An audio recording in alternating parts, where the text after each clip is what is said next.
Basketbolistja Edona Thaçi i bashkohet Vatrës. Basketbolistja Edona Thaçi i bashkohet Federatës Vatra, organizatës patriotike atletare më të fuqishme, më të rëndësishme dhe historike në përgatën shqiptare.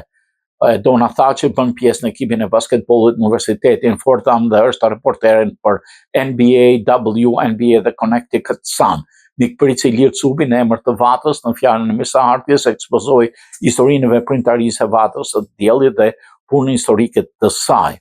Edona Thaçi përgëzoi Vatrën për punën dhe historinë e saj, tregoi eksperiencën, pritjen dhe mbështetjen nga presidenti Osmani dhe ekspozoi punën e saj për të ndërtuar në Kosovë një kamp basketbolli për të ndihmuar zbavitur edukuar të rinj.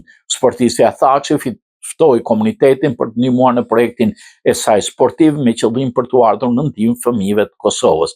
Shkrimtari dhe poeti Mihail Velaj theksoi se Vatra është vendi i shenjtë i shqiptarëve të Amerikës, pres nga rinia që ta çojë përpara këtë trashëgimi, theksoi shkrimtari Velaj.